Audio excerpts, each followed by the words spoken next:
Salut la chaîne secrète, on est de retour sur mon daily. Alors je suis désolé les amis, j'ai mis une casquette aujourd'hui parce que si vous le savez pas, bon ceux qui me suivent ils le savent, je fais des migraines et là avec la casquette ça me permet de diminuer la luminosité qui rentre dans mes yeux.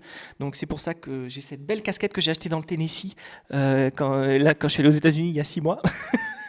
Bon, j'espère que ça va les amis, bienvenue sur ma chaîne, je m'appelle Guillaume, on m'appelle G, c'est ma chaîne secondaire ça. J'ai une chaîne principale qui s'appelle Code with Guillaume avec 180 000 abonnés où je parle en anglais. Et là, je tourne des vlogs comme ça à l'arrache depuis à peu près 6 mois. On est 103 les amis, abonnez-vous parce qu'à chaque début de vidéo, je vais rappeler le nombre d'abonnés, même si je m'en fous un tout petit peu. Je suis ravi de tous les gens que j'ai réussi à réunir là. Je pense à Virgile, je pense à Gaëtan, je pense à David, je pense à Ramzi, je pense à plein de gens, à Johan, je pense que des fois Johan il regarde, peut-être pas tout le temps, mais merci à tous les amis, c'est un vrai plaisir, c'est pour vous vraiment que je fais ces vlogs, que je veux transmettre mon énergie et parler de sujets qui nous concernent. Alors moi ça fait 15 ans que je suis dans la tech et ça fait 15 ans que je vois beaucoup d'arnaqueurs dans le milieu de la tech. Vous le savez les amis, si vous ne me connaissez pas, je fais pas de bullshit. J'ai été freelance pendant des années. Et je peux vous dire que j'ai vu des très belles boîtes, j'ai rencontré de super entrepreneurs.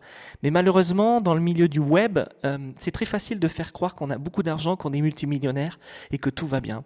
Euh, La vérité, c'est que beaucoup de gens sont dans le même cas, c'est-à-dire qu'ils ont essayé 10 fois de monter une boîte, ça a marché une fois, ils ont gagné un peu d'argent, mais ils ne parlent pas des 9 échecs derrière.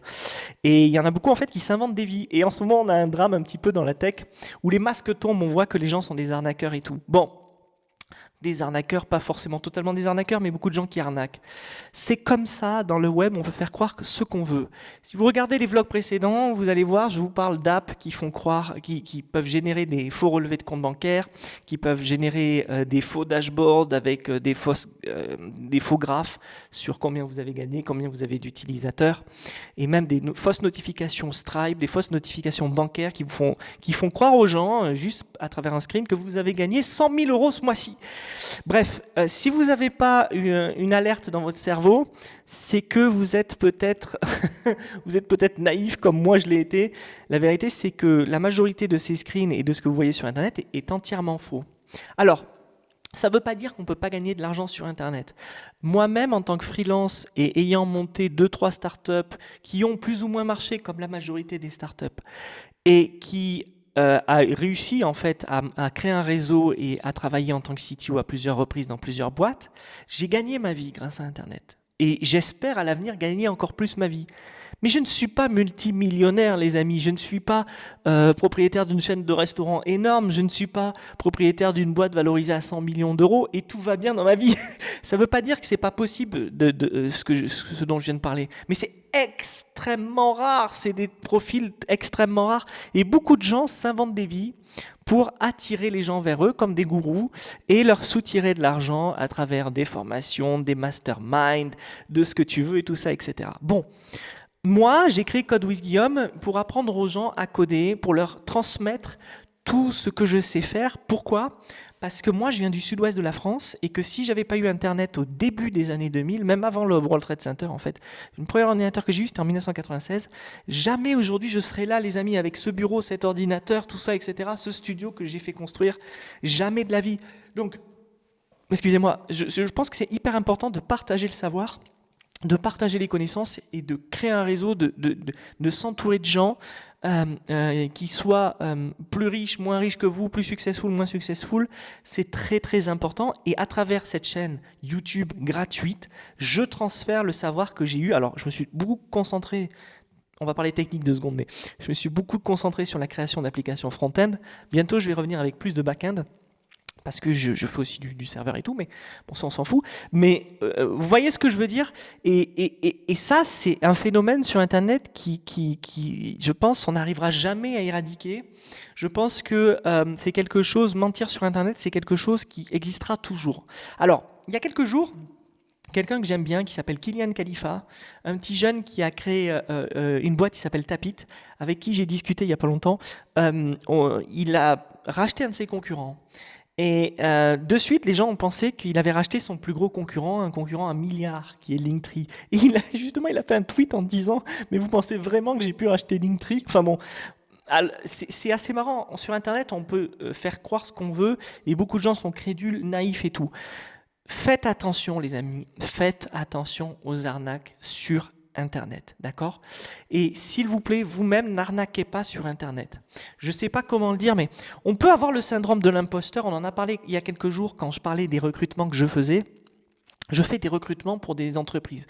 En général, j'ai des CEO qui viennent me voir, de toutes petites boîtes, 3-4 personnes, jusqu'à des grosses boîtes, c'est pas le souci.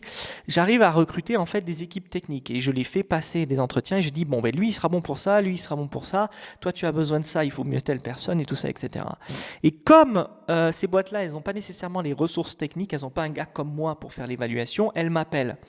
Et donc, du coup, je fais passer ces entretiens techniques et j'avoue qu'il y a énormément de gens qui sont des imposteurs, des arnaqueurs, à des niveaux colossaux. C'est-à-dire, il y a 6 mois, ils ne touchaient pas un Mac et aujourd'hui, ils veulent un job à 50 000 en tant que développeur.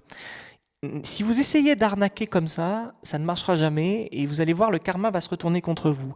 La même chose quand vous essayez de vendre des prestations freelance à des prix 500, 600, 700 euros, alors qu'en fait, vous êtes à 300, 400 euros maximum parce que vous n'avez pas assez d'expérience. D'accord?